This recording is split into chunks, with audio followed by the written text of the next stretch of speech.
ಇನ್ನು ವಕ್ಫ್ ವಿರುದ್ಧ BJP ಸಿಡಿದೆದ್ದಿದೆ, ಭಾಳ ದೊಡ್ಡ ಹೋರಾಟ ಮಾಡ್ತು. ಈಗ ಸಿಡಿದೆದ್ದವರು ಮತ್ತೆ ಸಿಡಿದೆದ್ದು ಎರಡು ಗುಂಪಾಗಿದ್ದಾರೆ. BJP ಸಿಡಿದೇಳ್ತು, BJP ಸಿಡಿದೆದ್ದು ಹೋರಾಟ ಮಾಡ್ತು, ಸಿಡಿದವರು ಮತ್ತೆ ಸಿಡಿದೇ ಎರಡಾಗಿದ್ದಾರೆ. ಒಂದು ಕಡೆ ಯತ್ನಾಳ್ ಗುಂಪು, ಇನ್ನೊಂದು ಕಡೆ ವಿಜಯೇಂದ್ರ ಗುಂಪು ಪ್ರತ್ಯೇಕವಾಗಿ ಹೋರಾಟಕ್ಕೆ ಇಳಿದಿದ್ದಾರೆ. ಇದರ ಬಗ್ಗೆ ಒಂದು ರಿಪೋರ್ಟ್ ನೋಡಿ, ಆಮೇಲೆ ಕೆಲವು ಮಾಹಿತಿ ಕೊಡ್ತೀನಿ.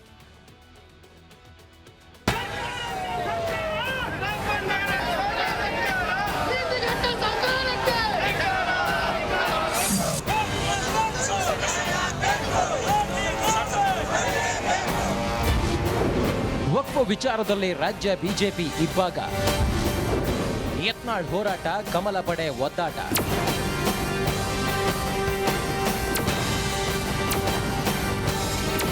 ರಾಜ್ಯ ಬಿಜೆಪಿಯಲ್ಲಿ ಎಲ್ಲವೂ ಸರಿಯಿಲ್ಲ ಅನ್ನೋದು ಜಗಜ್ಜಾಹೀರಾಗಿರುವ ಸಂಗತಿ. ರಾಜ್ಯಾಧ್ಯಕ್ಷ ಸ್ಥಾನಕ್ಕೆ ವಿಜಯೇಂದ್ರ ಅವರನ್ನ ಆಯ್ಕೆ ಮಾಡುತ್ತಿದ್ದಂತೆ ಭಿನ್ನಮತೀಯರ ಗುಂಪು ಸಕ್ರಿಯವಾಗಿದೆ. ವಕ್ಫ್ ವಿವಾದದ ಬಗ್ಗೆ ಹೋರಾಟ ಮಾಡುತ್ತಾ ರಾಜ್ಯಾದ್ಯಂತ ಪ್ರವಾಸ ಕೈಗೊಳ್ಳಲು ಬಂಡೆದ್ದವರ ಗುಂಪು ನಿರ್ಧರಿಸಿದೆ. ಮನಮೋಹನ್ ಸಿಂಗ್ ಓರ್ವ ಅಯೋಗ್ಯ. ವಕಫ್ಗೆ ಈ ಆಸ್ತಿ ಇಡೀ ಸದಾಶಿವನಗರ ವಕಫದತ್ತ ಅನಿಸಿದ್ರೆ ಅದು ವಕಫ್. ಎಷ್ಟು ದೊಡ್ಡ ಮಹಾತ್ಮ ಮನಮೋಹನ್ ಸಿಂಗನ ಕರೆದು ಹಾರ ಹಾಕ್ಬಿಡ್ತಾವೆ ನೀವು, ಅಯೋಗ್ಯ. ಅವನ ಕಾಲಕ್ಕೆ ಕೊನೆಯ ದಿವಸ ಮಾಡಿದ್ರು ಇದು ಅಮೆಂಡ್ಮೆಂಟ್. ವಿಜಯಪುರದಲ್ಲಿ ಕಂಡದ್ದೆಲ್ಲ ವಕ್ಫ್ ಆಸ್ತಿ. Bijapur DC Waqf, police head quarter Waqf, district civil hospital Waqf. Sir ಎಲ್ಲನೂ ವಕಫ್ ವಕಫ್ ವಕಫ್. ಇನ್ನೇನು ನಮ್ಮ MB ಪಾಲ್ಡ್ರದ್ದು ಒಂದು BLD ಒಂದು ಸ್ವಲ್ಪ ವಕಫ್ ಮಾಡಿದ್ರೆ ಗೊತ್ತಾಗ್ತಿತ್ತು ಅಷ್ಟು. 6,20,000 ಎಕರೆ ನುಂಗಲು ಸ್ಕೆಚ್. ನಮ್ಮೆಲ್ಲ ಹೈಕೋರ್ಟಿನ ನ್ಯಾಯಮೂರ್ತಿ ಇದು ನ್ಯಾಯವಾದಿಗಳದಾರಲ್ಲ, ಅವ್ರ ನೇತೃತ್ವದಲ್ಲಿ ಅವ್ರು ಹೇಳ್ತಾರೆ ಒಟ್ಟು ಅವ್ರ ಕ್ಲೇಮ್ ಕರ್ನಾಟಕದಲ್ಲೇ 6,20,000 ಎಕರೆವರೆಗೆ ಅವರು ವ್ಯಾಪ್ತಿ ದಿನದ ದಿನ ಮೊನ್ನೆ ಜಾಯಿಂಟ್ ಪಾರ್ಲಿಮೆಂಟ್ ಕಮಿಟಿ ಚೇರ್ಮನ್ ಬಂದಾಗ ಹೇಳಿದ್ರು ಇವತ್ತು ಅವ್ರು ಕ್ಲೇಮ್ ಮಾಡ್ಲಾಕೈತಿ 38 ಲಕ್ಷ ಎಕರೆ ಇಡೀ ದೇಶದಲ್ಲಿ. ಬಂಡೆದ್ದ ನಾಯಕರಿಗೆ ವಿಜಯೇಂದ್ರ ಬೆಂಬಲ.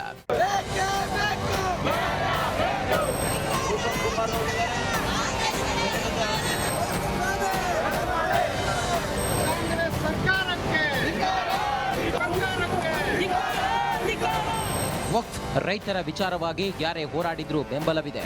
ಯತ್ನಾಳ್ ಕೂಡ ನಮ್ಮ ಪಕ್ಷದವರೇ ಎಂದು ಬಿಜೆಪಿ ರಾಜ್ಯಾಧ್ಯಕ್ಷ ವಿಜಯೇಂದ್ರ ಹೇಳಿದ್ದಾರೆ. ರೈತರ ಪರವಾಗಿ ಹೋರಾಟ ಮಾಡೋದಕ್ಕೆ ಮುಜುಗರ ಯಾಕೆ ಪಡ್ಕೋಬೇಕು? ರೈತರ ಪರವಾಗಿ ಯಾರು ಬೇಕಾದರೂ ಹೋರಾಟ ಮಾಡ್ಬೋದು, ಅದ್ರ ಬಗ್ಗೆ ನಮ್ದೇನು ತಕರಾರು ಇಲ್ಲ. ಇರ್ತಾರೆ, ಅವರು ನಮ್ಮ ಪಕ್ಷದವರೇ ತಾನೆ. ವಕ್ಫ್ ಭೂತ ಚಿಕ್ಕಬಳ್ಳಾಪುರಕ್ಕೂ ಕಾಲಿಟ್ಟಿದೆ. ಚಿಂತಾಮಣಿ ತಾಲೂಕಿನ ತಿಮ್ಮಸಂದ್ರದಲ್ಲಿ ರೈತರ ಜಮೀನಿನ ಪಹಣಿಯಲ್ಲಿ ವಕ್ಫ್ ಆಸ್ತಿ ಎಂದು ನಮೂದು ಆಗಿದೆ. ಆ ಜಮೀನಿನಲ್ಲಿ ಉಳುಮೆ ಮಾಡುತ್ತಿದ್ದ ರೈತರ ಮೇಲೆ ಪೊಲೀಸರು ಲಘು ಲಾಠಿ ಚಾರ್ಜ್ ಮಾಡಿ ಟ್ರ್ಯಾಕ್ಟರ್ ವಶಕ್ಕೆ ಪಡೆದು ದೂರು ದಾಖಲಿಸಿಕೊಂಡಿದ್ದಾರೆ. ಇವರ ರಿಪೋರ್ಟ್, ರಿಪಬ್ಲಿಕ್ ಕನ್ನಡ.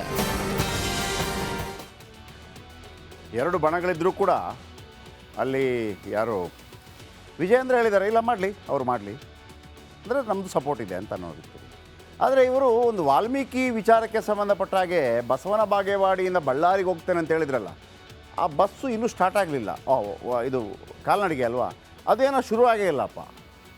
ಅದೂ ಆಗಿಲ್ಲ ಇದೂ ಆಗಿಲ್ಲ ಅಂತಂದರೆ ಮತ್ತೆ ಯತ್ನಾಳ್ ಅವರನ್ನು ಬೇರೆ ರೀತಿಯಲ್ಲಿ ಏನು ಬಸ್ಸು ಶುರು ಮಾಡಿ ಸರ್ ಯಾವುದಾದ್ರೂ ಅಂತ ಕರೆಯೋಕ್ಕೆ ಶುರು ಮಾಡ್ತಾರೆ.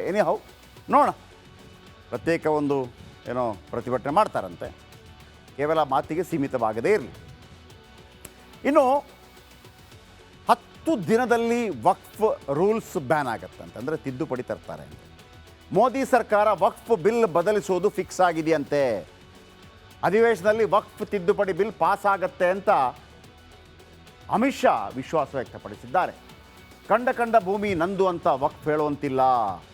ಬಸನಗೌಡ ಪಾಟೀಲ್ ಯತ್ನಾಳ್ ಅವರು ಹೇಳೋ ಪ್ರಕಾರ 38 ಲಕ್ಷ ಎಕರೆ ನಮ್ಮದು ಅಂತೇಳಿ.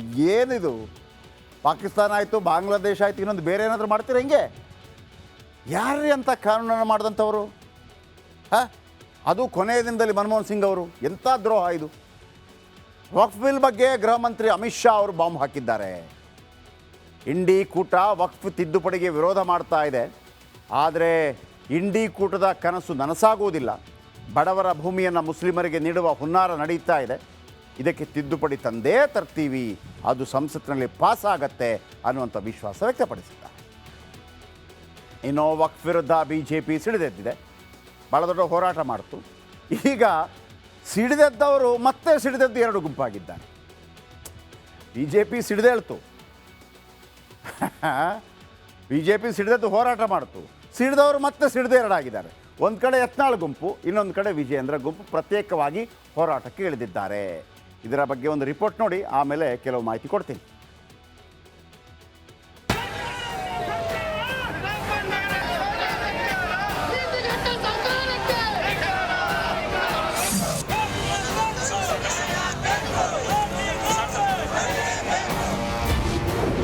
ವಕ್ಫ್ ವಿಚಾರದಲ್ಲಿ ರಾಜ್ಯ ಬಿಜೆಪಿ ಇಬ್ಬಾಗ, ಯತ್ನಾಳ್ ಹೋರಾಟ, ಕಮಲ ಪಡೆ ಒದ್ದಾಟ.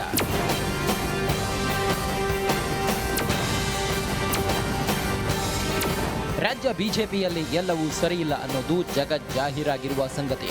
ರಾಜ್ಯಾಧ್ಯಕ್ಷ ಸ್ಥಾನಕ್ಕೆ ವಿಜಯೇಂದ್ರ ಅವರನ್ನ ಆಯ್ಕೆ ಮಾಡುತ್ತಿದ್ದಂತೆ ಭಿನ್ನಮತೀಯರ ಗುಂಪು ಸಕ್ರಿಯವಾಗಿದೆ.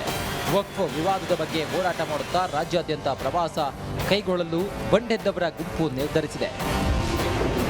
ಮನಮೋಹನ್ ಸಿಂಗ್ ಓರ್ವ ಅಯೋಗ್ಯ. ವಕಫ್ಗೆ ಈ ಆಸ್ತಿ ಇಡೀ ಸದಾಶಿವನಗರ ವಕಫದತ್ತ ಅನಿಸಿದ್ರೆ ಅದು ವಕಫ್.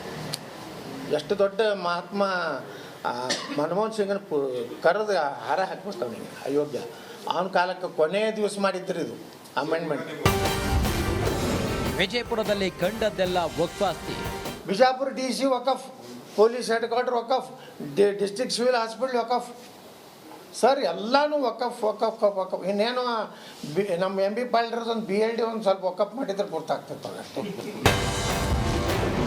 6,20,000 ಎಕರೆ ನುಂಗಲು ಸ್ಕೆಚ್. ನಮ್ಮೆಲ್ಲ ಹೈಕೋರ್ಟಿನ ನ್ಯಾಯಮೂರ್ತಿ ನ್ಯಾಯವಾದಿಗಳದಾರಲ್ಲ, ಅವ್ರ ನೇತೃತ್ವದಲ್ಲಿ ಅವ್ರು ಹೇಳ್ತಾರೆ ಒಟ್ಟು ಅವ್ರ ಕ್ಲೇಮ್ ಕರ್ನಾಟಕದಲ್ಲೇ 6,20,000 ಎಕರೆವರೆಗೆ ಅವರು ವ್ಯಾಪ್ತಿ ದಿನದ ದಿನ ಮೊನ್ನೆ ಜಾಯಿಂಟ್ ಪಾರ್ಲಿಮೆಂಟ್ ಕಮಿಟಿ ಚೇರ್ಮನ್ ಬಂದಾಗ ಹೇಳಿದ್ರು, ಇವತ್ತು ಅವ್ರು ಕ್ಲೇಮ್ ಮಾಡ್ಲಾಕೈತಿ 38 ಲಕ್ಷ ಎಕರೆ ಇಡೀ ದೇಶದಲ್ಲಿ.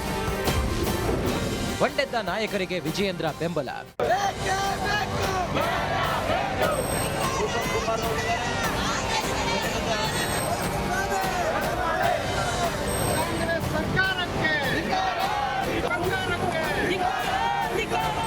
ವಕ್ಫ್ ರೈತರ ವಿಚಾರವಾಗಿ ಯಾರೇ ಹೋರಾಡಿದ್ರೂ ಬೆಂಬಲವಿದೆ. ಯತ್ನಾಳ್ ಕೂಡ ನಮ್ಮ ಪಕ್ಷದವರೇ ಎಂದು ಬಿಜೆಪಿ ರಾಜ್ಯಾಧ್ಯಕ್ಷ ವಿಜಯೇಂದ್ರ ಹೇಳಿದ್ದಾರೆ. ರೈತರ ಪರವಾಗಿ ಹೋರಾಟ ಮಾಡೋದಕ್ಕೆ ಮುಜುಗರ ಯಾಕೆ ಪಡ್ಕೋಬೇಕು? ರೈತರ ಪರವಾಗಿ ಯಾರು ಬೇಕಾದರೂ ಹೋರಾಟ ಮಾಡ್ಬೋದು, ಅದ್ರ ಬಗ್ಗೆ ನಮ್ದೇನು ತಕರಾರು ಇಲ್ಲ. ಇರ್ತಾರೆ, ಅವರು ನಮ್ಮ ಪಕ್ಷದವರೇ ತಾನೆ. ವಕ್ಫ್ ಭೂತ ಚಿಕ್ಕಬಳ್ಳಾಪುರಕ್ಕೂ ಕಾಲಿಟ್ಟಿದೆ. ಚಿಂತಾಮಣಿ ತಾಲೂಕಿನ ತಿಮ್ಮಸಂದ್ರದಲ್ಲಿ ರೈತರ ಜಮೀನಿನ ಪಹಣಿಯಲ್ಲಿ ವಕ್ಫ್ ಆಸ್ತಿ ಎಂದು ನಮೂದು ಆಗಿದೆ. ಆ ಜಮೀನಿನಲ್ಲಿ ಉಳುಮೆ ಮಾಡುತ್ತಿದ್ದ ರೈತರ ಮೇಲೆ ಪೊಲೀಸರು ಲಘು ಲಾಠಿ ಚಾರ್ಜ್ ಮಾಡಿ ಟ್ರ್ಯಾಕ್ಟರ್ ವಶಕ್ಕೆ ಪಡೆದು ದೂರು ದಾಖಲಿಸಿಕೊಂಡಿದ್ದಾರೆ. ಇವರ ರಿಪೋರ್ಟ್ ರಿಪಬ್ಲಿಕ್ ಕನ್ನಡ. ಎರಡು ಬಣಗಳಿದ್ರೂ ಕೂಡ ಅಲ್ಲಿ ಯಾರು ವಿಜಯೇಂದ್ರ ಹೇಳಿದ್ದಾರೆ, ಇಲ್ಲ ಮಾಡಲಿ, ಅವ್ರು ಮಾಡಲಿ, ಅಂದರೆ ನಮ್ಮದು ಸಪೋರ್ಟ್ ಇದೆ ಅಂತ ಅನ್ನೋದಿತ್ತು. ಆದರೆ ಇವರು ಒಂದು ವಾಲ್ಮೀಕಿ ವಿಚಾರಕ್ಕೆ ಸಂಬಂಧಪಟ್ಟ ಹಾಗೆ ಬಸವನ ಬಾಗೇವಾಡಿಯಿಂದ ಬಳ್ಳಾರಿಗೆ ಹೋಗ್ತೇನೆ ಅಂತ ಹೇಳಿದ್ರಲ್ಲ, ಆ ಬಸ್ಸು ಇನ್ನೂ ಸ್ಟಾರ್ಟ್ ಆಗಲಿಲ್ಲ. ಇದು ಕಾಲ್ನಡಿಗೆ ಅಲ್ವಾ, ಅದೇನೋ ಶುರು ಆಗೇ ಇಲ್ಲಪ್ಪ. ಅದೂ ಆಗಿಲ್ಲ, ಇದೂ ಆಗಿಲ್ಲ ಅಂತಂದರೆ ಮತ್ತೆ ಯತ್ನಾಳ್ ಅವರನ್ನು ಬೇರೆ ರೀತಿಯಲ್ಲಿ ಏನು ಬಸ್ ಶುರು ಮಾಡಿ ಸರ್ ಯಾವುದಾದ್ರೂ ಅಂತ ಕರೆಯೋಕ್ಕೆ ಶುರು ಮಾಡ್ತಾರೆ. ಹೌ ನೋಡೋಣ, ಪ್ರತ್ಯೇಕ ಒಂದು ಏನೋ ಪ್ರತಿಭಟನೆ ಮಾಡ್ತಾರಂತೆ, ಕೇವಲ ಮಾತಿಗೆ ಸೀಮಿತವಾಗದೇ ಇರಲಿ. ಇನ್ನು 10 ದಿನದಲ್ಲಿ ವಕ್ಫ್ ರೂಲ್ಸ್ ಬ್ಯಾನ್ ಆಗತ್ತಂತೆ, ಅಂದರೆ ತಿದ್ದುಪಡಿ ತರ್ತಾರೆ ಅಂತ. ಮೋದಿ ಸರ್ಕಾರ ವಕ್ಫ್ ಬಿಲ್ ಬದಲಿಸೋದು ಫಿಕ್ಸ್ ಆಗಿದೆಯಂತೆ. ಅಧಿವೇಶನದಲ್ಲಿ ವಕ್ಫ್ ತಿದ್ದುಪಡಿ ಬಿಲ್ ಪಾಸ್ ಆಗತ್ತೆ ಅಂತ ಅಮಿತ್ ಶಾ ವಿಶ್ವಾಸ ವ್ಯಕ್ತಪಡಿಸಿದ್ದಾರೆ. ಕಂಡ ಭೂಮಿ ನಂದು ಅಂತ ವಕ್ಫ್ ಹೇಳುವಂತಿಲ್ಲ. ಬಸವನಗೌಡ ಪಾಟೀಲ್ ಯತ್ನಾಳ್ ಅವರು ಹೇಳೋ ಪ್ರಕಾರ 38 ಲಕ್ಷ ಎಕರೆ ನಮ್ಮದು ಅಂತೇಳಿ. ಏನಿದು? ಪಾಕಿಸ್ತಾನ ಆಯಿತು, ಬಾಂಗ್ಲಾದೇಶ ಆಯಿತು, ಇನ್ನೊಂದು ಬೇರೆ ಏನಾದರೂ ಮಾಡ್ತೀರ ಹೆಂಗೆ? ಯಾರೇ ಅಂತ ಕಾನೂನನ್ನು ಮಾಡಿದಂಥವರು? ಅದು ಕೊನೆಯ ದಿನದಲ್ಲಿ ಮನಮೋಹನ್ ಸಿಂಗ್ ಅವರು. ಎಂಥ ದ್ರೋಹ ಇದು! ವಕ್ಫ್ ಬಿಲ್ ಬಗ್ಗೆ ಗೃಹ ಮಂತ್ರಿ ಅಮಿತ್ ಶಾ ಅವರು ಬಾಂಬ್ ಹಾಕಿದ್ದಾರೆ. ಇಂಡಿ ಕೂಟ ವಕ್ಫ್ ತಿದ್ದುಪಡಿಗೆ ವಿರೋಧ ಮಾಡ್ತಾ ಇದೆ, ಆದರೆ ಇಂಡಿ ಕೂಟದ ಕನಸು ನನಸಾಗುವುದಿಲ್ಲ. ಬಡವರ ಭೂಮಿಯನ್ನು ಮುಸ್ಲಿಮರಿಗೆ ನೀಡುವ ಹುನ್ನಾರ ನಡೀತಾ ಇದೆ. ಇದಕ್ಕೆ ತಿದ್ದುಪಡಿ ತಂದೇ ತರ್ತೀವಿ, ಅದು ಸಂಸತ್ತಿನಲ್ಲಿ ಪಾಸ್ ಆಗತ್ತೆ ಅನ್ನುವಂಥ ವಿಶ್ವಾಸ ವ್ಯಕ್ತಪಡಿಸಿದ್ದಾರೆ.